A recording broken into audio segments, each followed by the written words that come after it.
আজকে আপনাদের সাথে শেয়ার করছি ইনস্ট্যান্ট জিভে জল আনা কাঁচা আমের আচারের রেসিপি। আর এই আচার বানাতে মাত্র 15 মিনিট সময় লাগে, খুব একটা বেশি সময়ও লাগে না। আর এতটাই সুস্বাদু হয় যে বানাতে বানাতে কিন্তু এই আচার শেষ হয়ে যাবে। তো আসুন দেখে নেওয়া যাক আমার আজকের এই আচারের রেসিপি। আর আজকের এই রেসিপি ট্রাই করার পর যদি ভালো লাগে তাহলে অবশ্যই অনুরোধ করব লাইক, শেয়ার এবং সাবস্ক্রাইব করে নেওয়ার জন্য, কারণ আমি কোনো নতুন রেসিপি দিলে তার নোটিফিকেশান কিন্তু সবার আগে আপনাদের কাছেই পৌঁছে যাবে। এখানে একটা বড় সাইজের কাঁচা আম নিয়েছি। কাঁচা আমটাকে আমি ভালো করে ধুয়ে পরিষ্কার একটা কাপড় দিয়ে মুছিয়ে নিয়েছিলাম, জল যেন না থাকে। জল থাকলে কিন্তু আচারটা খারাপ হয়ে যেতে পারে, তাই প্রথমে ভালো করে ধুয়ে শুকনো কাপড় দিয়ে মুছে নিতে হবে। আর বোটার দিকে একটু কেটে নিলাম, আর বোটা কাটার সময় কিন্তু একটু কষ বেরোয়, তাই আপনারা বোটার দিকটা কেটে নিয়ে তারপর কিন্তু ভালো করে ধুয়ে মুছে নেবেন। এবার আমটাকে আমি খোসা সমেত গ্রেট করে নিচ্ছি। তো দেখুন খোসা সমেত গ্রেট করে নিলাম। এবার একটা মিক্সিং বোলের মধ্যে এই গ্রেট করা আমটা দিয়ে দিচ্ছি। এই আচারের জন্য কিছু মশলা ভেজে নেব, তার আগে আমি অল্প কাঁচা লঙ্কা মিক্সিং জারে দিয়ে একটু ঘুরিয়ে নেব। প্রায় 12 থেকে 14টার মতো কাঁচা লঙ্কা মিক্সিং জারে দিয়ে দিচ্ছি। আর জল ছাড়াই কিন্তু পেস্ট করে নিতে হবে, একটু দানা দানা রেখে পেস্টটা করে নেব। আপনারা চাইলে হামালদিস্তাতেও কুটে নিতে পারেন বা চপারের মধ্যে চপ করে নিতে পারেন। তো দেখুন একদম দানা দানা করে লঙ্কাগুলোকে পেস্ট করে নিয়েছি। তো আমের আচারের মধ্যে দিয়ে দিলাম। আর এবার মশলা কিছু ভেজে নেব। একটা প্যানের মধ্যে দিয়ে দিচ্ছি বড় 1 চামচ গোটা জিরে, দিয়ে দিচ্ছি বড় 1 চামচ সর্ষে। এখানে হলুদ সর্ষে দিয়েছি, আপনারা কালো সর্ষেও নিতে পারেন। দিয়ে দিচ্ছি বড় 1/2 চামচ মেথি দানা, বড় 1 চামচ দিয়ে দিচ্ছি মৌরি। এই মশলাগুলোকে একটু ভেজে নেব। মশলাগুলো দিয়ে এখন গ্যাসটাকে ধরিয়ে দিলাম, আর একদম লো ফ্লেমে মশলাগুলোকে 1 থেকে 1.5 মিনিট একটু ভেজে নিতে হবে। খেয়াল রাখতে হবে মশলাটা যেন বেশি ভাজা না হয়ে যায় বা পুড়ে না যায়। তো এইভাবেই মশলাটাকে একটু নেড়ে চেড়ে ভেজে নিচ্ছি।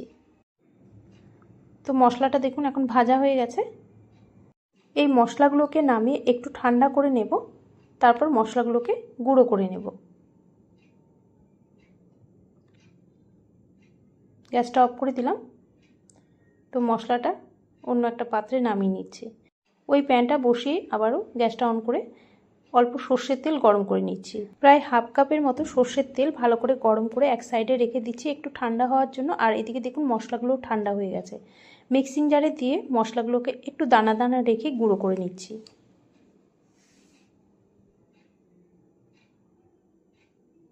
মশলাগুলো গুঁড়ো করে নিয়েছি, দেখুন একটু দানা দানা আছে। আর একটু দানা ভাব থাকলে খেতে ভালো লাগবে এই আচারটা। এবার আমের মধ্যে বাকি মশলাগুলো দিয়ে দেব। কাঁচা লঙ্কাগুলো তো আগেই পেস্ট করে দিয়েছিলাম। এবার দিয়ে দিচ্ছি বড় 1 চামচের মতো লঙ্কার গুঁড়ো, দিয়ে দিচ্ছি ছোট 1 চামচ হলুদ, দিয়ে দিচ্ছি ছোট 1 চামচ গরম মশলার গুঁড়ো, আর দিয়ে দিচ্ছি বড় 1 চামচ ধনের গুঁড়ো। এখানে একটা কথা বলি, আমি কিন্তু ধনেটাকে একটু রোস্ট করে তারপর দিয়ে দিয়েছি। আর আমার কাছে গোটা ধনেটা ছিল না। যদি আপনাদের কাছে গোটা ধনে থাকে তাহলে আপনারা যে মশলাগুলো ভাজা হবে সেই মশলার মধ্যে গোটা ধনেটা দিয়ে দেবেন, তাহলে আলাদা করে এই গুঁড়ো ধনে দিতে হবে না। তো আমার কাছে যেহেতু ছিল না তাই আমি হালকা রোস্ট করে তারপর দিয়ে দিলাম। হালকা রোস্ট করে নিয়েছি এই কারণেই যাতে কাঁচা গন্ধটা না থাকে। এবার দিয়ে দিচ্ছি ছোট 2 চামচ কালো জিরে, দিয়ে দিচ্ছি ছোট 1/2 চামচ হিং। এবার যে মশলাগুলোকে গুঁড়ো করে রেখেছিলাম সেই মশলা দিয়ে দিচ্ছি। এবার যেই সর্ষের তেলটা গরম করে রেখেছিলাম সেটা একটু ঠান্ডা করে এবার দিয়ে দিচ্ছি। একদম গরম থাকতে থাকতে কিন্তু দেব না, একটু ঠান্ডা করে নিয়ে দিতে হবে। আর এর মধ্যে আরেকটা জিনিস আমি ভুলেই যাচ্ছিলাম, সেটা না দিলে তো আচারের টেস্টই আসবে না, সেটা হলো লবণ।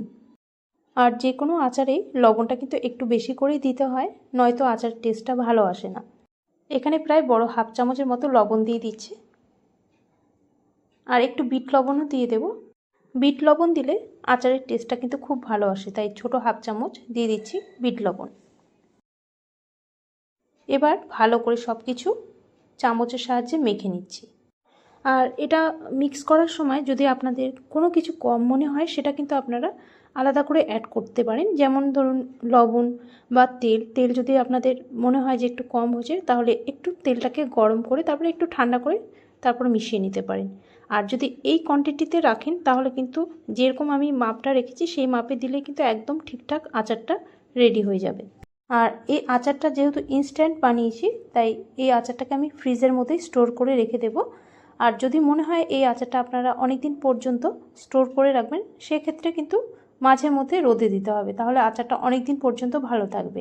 আর যদি আপনাদের মনে করুন রোদটা না থাকে বা আপনারা রোদে দিতে না চান আচারটা, তাহলে আমার মতো করে এইভাবে বানিয়ে আচারটাকে পরিষ্কার একটা জারের মধ্যে ভরে ফ্রিজে স্টোর করে রেখে দিতে পারে। আর এই আচারের জন্য কিন্তু আলাদা করে কোনো ভিনিগার, লেবুর রস কিছুই দিতে হয় না। এমনি যদি ফ্রিজে এইভাবে স্টোর করে রাখেন তাহলে আচারটা অনেক দিন পর্যন্ত ভালো থাকবে। আর আমার মনে হয় না এই আচারটা বেশি দিন আপনারা স্টোর করে রাখতে পারবেন, কারণ এতটাই সুস্বাদু হয় যে আচারটা যত দিন পর্যন্ত থাকবে ততদিন কিন্তু আচারটা খেতে ইচ্ছে করবে। আর যে কোনো বোরিং খাবারের টেস্ট কিন্তু বাড়িয়ে দেয় এই আচারটা। এই আচার আপনারা রুটি, পরোটা, ভাত বা আপনাদের পছন্দ মতো যে কোনো খাবারের সাথে খেতে পারেন। তো আমার আজকের রেসিপি আপনাদের কেমন লাগলো অবশ্যই জানাবেন। ভালো লাগলে অনুরোধ করব একবার হলেও ট্রাই করুন। আশা করব আপনাদেরও ভালো লাগবে এই আচারের রেসিপি। আজ তাহলে এই পর্যন্তই, আবারও চলে আসবো অন্য কোনো দিনে অন্য কোনো নতুন একটা রেসিপি নিয়ে।